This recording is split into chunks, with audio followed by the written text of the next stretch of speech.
The text of today from the Gospel of Mark, chapter 8, verses 27 to 33, follows immediately after the healing of the blind man in 2 stages. In that miracle, which is only one of the 2 miracles in which Jesus uses external methods, we were told that the man is healed in 2 stages. He sees people like trees in the first stage, which is unclear sight, and he sees people clearly in the second stage, which is clear sight. This links up with the questions which Jesus asks his disciples. And the questions are also 2, and the first is, who do people say that I am? And the disciples respond with the people's answer. The people think Jesus is John the Baptist. Jesus is Elijah.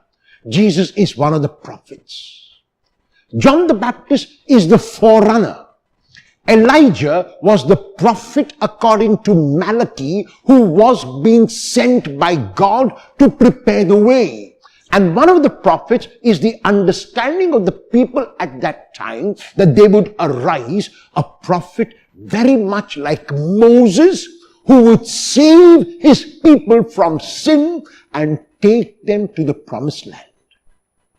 However, that refers to the unclear sight of the man where he sees people like trees walking, because Jesus is not John. John is only a messenger. Jesus is not Elijah. Elijah is only a prophet. Jesus is not one of the prophets because he is infinitely greater than Moses. In the second question, Jesus asked the disciples as a group, not as individuals, but you, he said to them, who do you say that I am?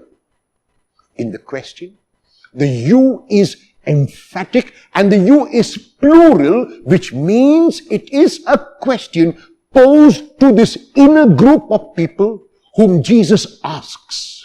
They have been with him. They have encountered him at close quarters. They have seen his miracles. They have heard his teaching. They have lived and eaten and drank with him. And now, he wants to know whom they recognize he is. And so the question is, but you, he said to them, who do you say that I am?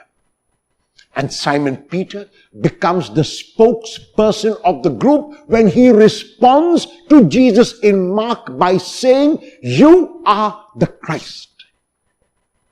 The word Christ in English comes from the Greek Christos, which in turn comes from the Hebrew Messiah. All of them mean anointed one. So when we call Jesus Christ or Christos or Messiah, we are saying the same thing, that Jesus is the anointed one of God. And the Gospel of Mark is really a mystery gospel, and the mystery is revealed here in other places also, but here very beautifully when we imagine that like the man saw clearly, Peter on behalf of the disciples, and so the disciples also see clearly and recognize that Jesus is the Christ. However, a few verses later, we realize that that is not the case, because Peter's answer is merely a verbal answer. Peter's answer does not seem to stem from the heart. As soon as Jesus hears Peter's response, he commands his disciples not to tell anyone about it. And why does Jesus issue this command to silence? Because he realized that Peter's answer came from the head. Peter's answer came from the lips, and Peter's answer had to come from the heart. When it came from the heart, it would be the correct answer. At the moment, it was only from the head and from the lips, and so it needed to be transformed.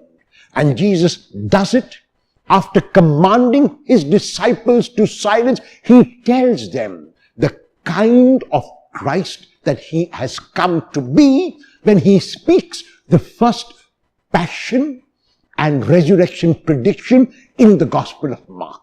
And in it, he speaks about how, as the Christ, he will be put down.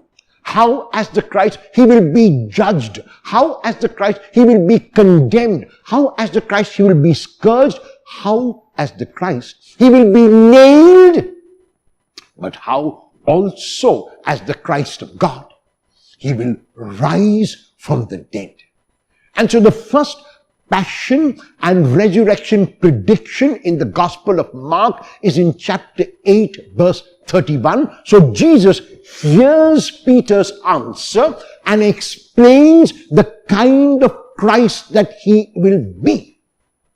We know that Peter's answer is merely an intellectual and a verbal answer. When Peter hears what the Lord says, he responds angrily and says, that should never happen to the Lord. The Lord cannot suffer. The Lord cannot die. The Lord cannot be crucified. The Lord cannot be that kind of Christ. And Peter rebukes the Lord. The word which Mark uses for rebuking is the same verb which Mark uses when Jesus exorcises demons. So Mark is telling us that Peter was telling Jesus that Jesus is possessed when he talks like this. That Peter cannot accept a suffering Messiah. He cannot accept a crucified Messiah. He cannot accept a Messiah who goes to the cross. And Jesus has to correct Peter's misunderstanding. Jesus has to rectify Peter's answer when he tells Peter to get behind him. Because Peter is not on God's side, but on human side. The humans would want Christ to be a conquering hero. The humans would want Christ to come galloping on a horse. The humans would want Christ to overthrow the enemies. But the Christ whom God has sent is a Christ who will win through love. A Christ who will win when his arms are spread out in total surrender. A Christ who will not impose his view on another. The Christ who will not impose his teaching on another, but a Christ who will constantly invite and beckon and call people to the fullness of life. This Peter cannot understand. And so Peter's answer remains at the intellectual and verbal level and has to go after the explanation of Jesus to the deeper level, to the level of the heart. It is only then will the command to silence stop.